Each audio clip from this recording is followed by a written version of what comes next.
After more than a decade searching for answers, Long Island investigators announced bombshell news last week. A suspect in the Gilgo Beach murders case is now finally in custody. Rex Heuermann is a demon that walks among us, a predator that ruined families. Stories of serial killings really can be rattling. These are people who, for some reason or the other, go on a killing spree and just can't seem to stop. But even in the world of serial killers, it kind of seems like there are some who just stand out, and all for the absolute worst reasons. Over the years, there have been multiple incidents of serial killings, but some of them manage to just shock everyone, both in terms of their scale and the sheer outrageousness of the efforts that they had to put into doing what they did. The story of the Gilgo Beach killer is one of those stories, and in this video, we'll look into what happened, as well as the events that led to one of the most shocking serial killer discoveries of our time. In January 2024, Rex Heuermann, an architect and business owner based in Gilgo Beach, Long Island, was arrested on suspicion that he had been directly involved in the murder of several women around the area. The arrest brought to a conclusion an investigation that had been going on for well over a decade, following what has now been tagged the Gilgo Beach murders. Before his arrest, Heuermann had worked as an architect and architectural consultant in Manhattan since 1987. He worked on several projects with the city, with some of his high-profile clients including the city of Manhattan itself, JFK Airport, and Cipriani, to name a few.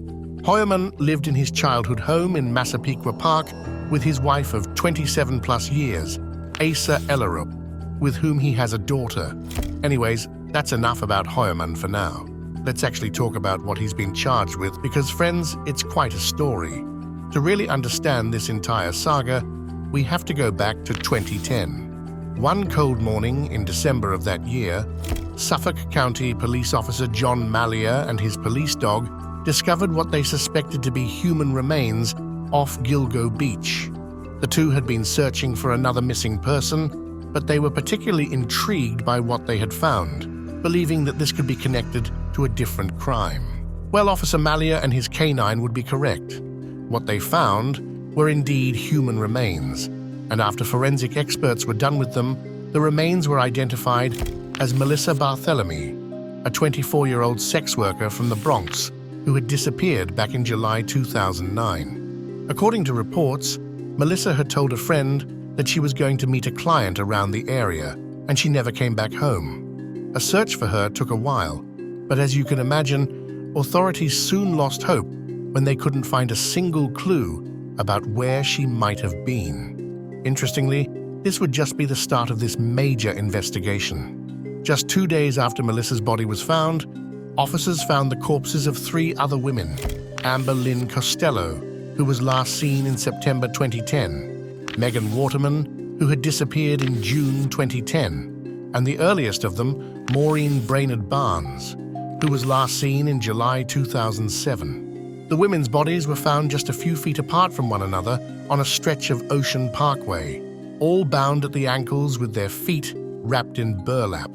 The women appeared to have been strangled, with forensic reports showing signs of struggle and asphyxiation. They were all in their 20s, and they all worked as escorts. 2 of them even had kids. At the end of the day, just about every criminal mastermind gets caught, and in the case of Heuermann, we can say that there was finally a point when the killings had to be stopped. So how did he get caught exactly? Well, in February 2022, authorities were still very much on the case of the Gilgo Beach murders.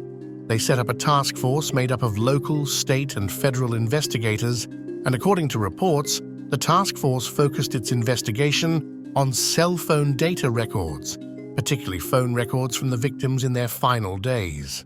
These records found something interesting. Apparently, most of the calls to and from these women's phones primarily came from 2 locations: Midtown Manhattan, near Heuermann's office, and Massapequa Park, near his home. A month after the task force was created, it caught another break when it located a Chevrolet Avalanche that looked rather similar to one that Costello's roommate, Dave Schaller, had described seeing outside of their home the day before she disappeared. In an interview with the Associated Press, Schaller claimed that he came home to find Costello hiding in her bathroom while a tall, Frankenstein-like man threatened her.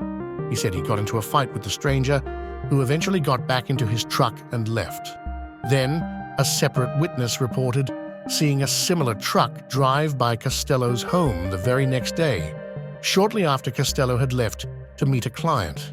Schaller told reporters that as soon as he heard of Costello's death, this man was the first image that came up in his head, and he immediately went to the police with the information that he had.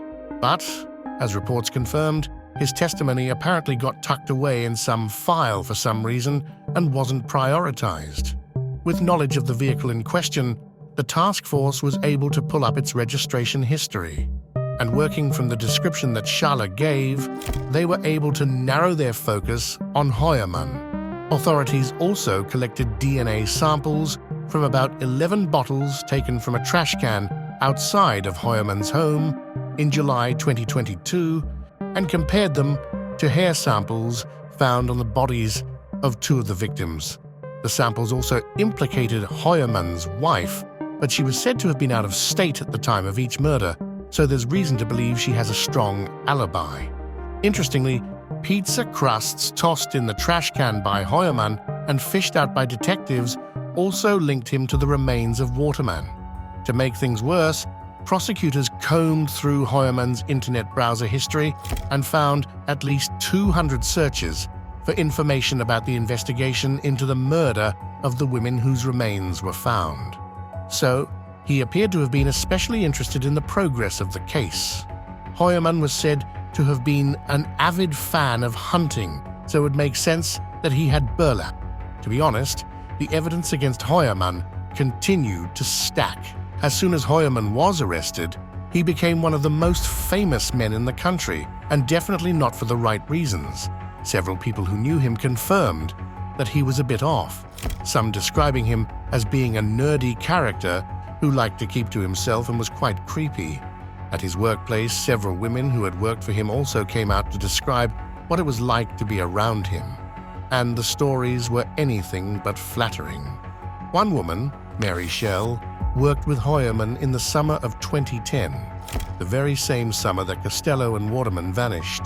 He would talk about, the meat, in particular that bear meat could keep in the freezer for months. Schell explained that the moment she heard that Heuermann was the prime suspect, she immediately remembered the fact that the victims were wrapped in burlap, something that many hunters use to wrap their game. Another man named John, who grew up with Heuermann, claimed that he was bullied as a child and never really fit in, mostly due to his incredible size and behavior. I remember meeting Rex when I was in 1st or 2nd grade. He was a loner, not many friends. The children were super mean to him, made fun of him and teased him. Despite the bullying, John explained that Heuermann never actually fought back, and as time went on, the bullying only got worse. He was rejected by many girls. We all go through that awkward stage growing up, and it seemed like that awkward stage stayed with him longer than usual. With such a traumatic childhood, you can imagine that Heuermann would grow up to be a bit strange. Still, I don't think that anyone would have guessed that he'd grow up to be a serial killer. Interestingly enough, the discovery of these bodies was a bittersweet gift. Remember the person Officer Malia had initially been looking for? Well, that person was Shannon Gilbert, another sex worker who had gone missing a few days earlier while also going to meet a client. Shannon Gilbert, a Craigslist sex worker and resident of Jersey City, New Jersey, traveled from Manhattan to meet a client, Joseph Brewer, at his home at 8 The Fairway, Oak Beach, New York. Shannon was driven to Oak Beach from Manhattan by her driver, Michael Pack.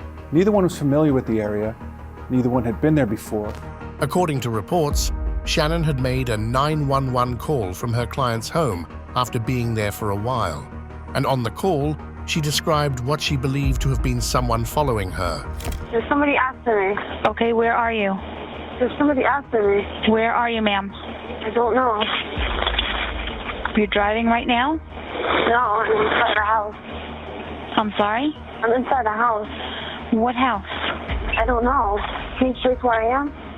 I'm sorry? Can you trace where I am? No, I can't. At some point, you can hear her client on the phone speaking to Shannon in a confrontational manner. And all of this was happening while the 911 responder was trying to get her location. I'll go upstairs. You leave. I'm going to go upstairs. You leave. I'm going to go upstairs. Okay? You leave. Please. Please. Get there. My hold. What's the matter? Are you okay? What are you going to do? What are you going to do to me?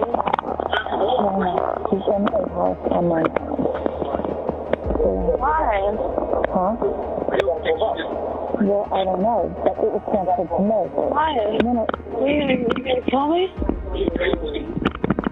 It's coming to, I think it's Suffolk County on the Kill me? Why are you going to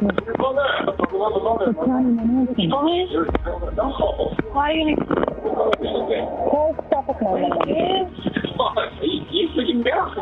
in the middle of nowhere. Shannon eventually ran from the client's house, scared for her life, and got into another man's house for help.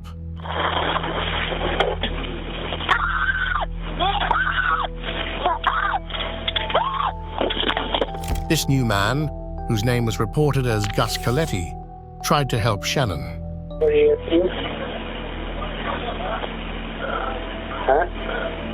Hello? Hello?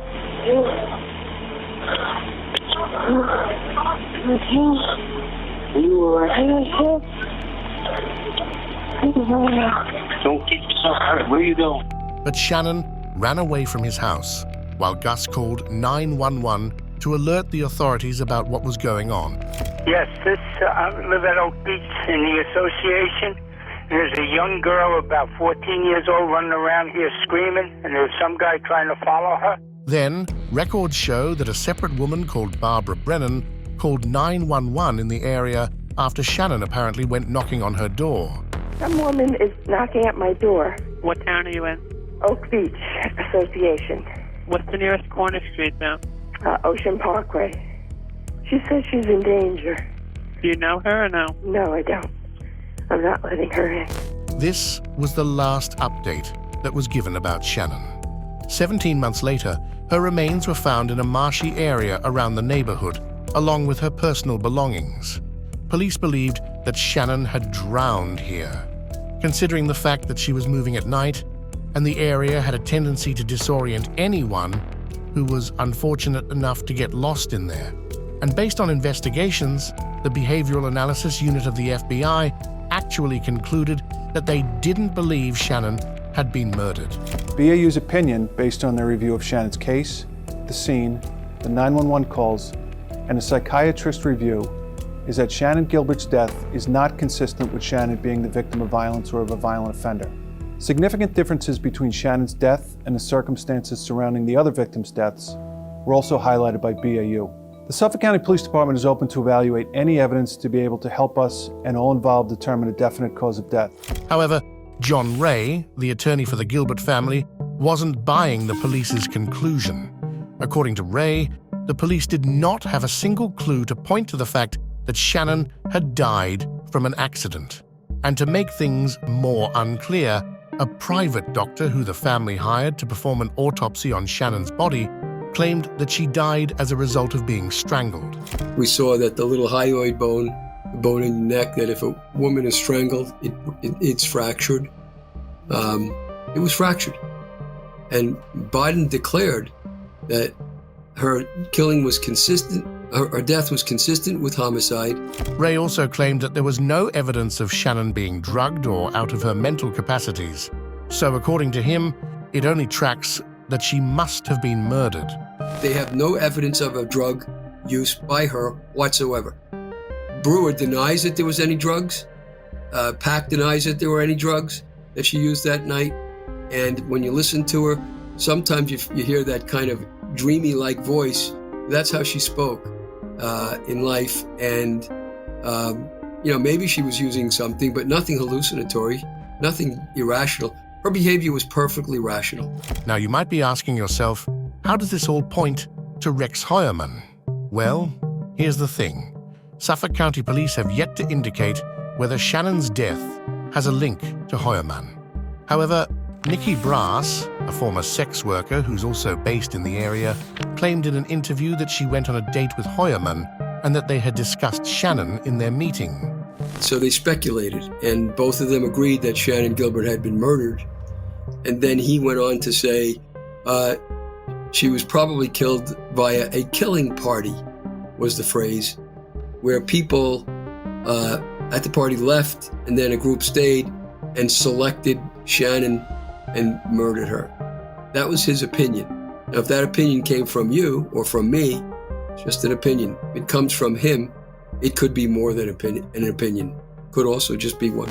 To add to this, Ray appeared at a press conference with former Suffolk County Police Commissioner Rodney Harrison, where they revealed what they believed to have been proof of a connection between Heuermann and Shannon from 2009. She's called to go to that place, and that there's a girl awaiting her who's locked in a bathroom and will come out if she flashes her lights and beeps the horn. And she goes there and does that several times. It doesn't work. But then suddenly, a giant man who fits the description of Rex Heuermann comes out, and he's covering his face with his arms so he can't be seen, and he runs to a van or an SUV right nearby that's parked right there. She continues to flash her lights and beep her horn, and out comes a girl, crying, shaking, very upset, and gets in her car. This girl turns out to be Shannon Gilbert. Considering that Heuermann was just arrested back in January of 2023, authorities and prosecutors are still combing through much of the evidence in this case to build it. Heuermann has already been charged with 4 counts of first-degree murder and 4 other counts of second-degree murder by the Suffolk County DA's office, and while he pled guilty to them all, he's been denied bail. Police will continue to investigate the other remains found near Gilgo Beach, with the hope of investigating if Heuermann committed any other crimes. A little more than a year after his arrest, in March of 2024, Heuermann's wife, Asa, stepped forward in his defense and now claims that he isn't capable of committing the crimes he's been charged with. At the time of this publication, no trial date has been set for Rex Heuermann. But stay tuned to keep up with our updates to this chilling case. As we unravel the mysteries of true crime, your support drives us forward. Remember to subscribe and hit the notification bell to stay with us as we delve into the darkest corners of true crime. Until next time, stay vigilant, stay curious, and keep chasing cases.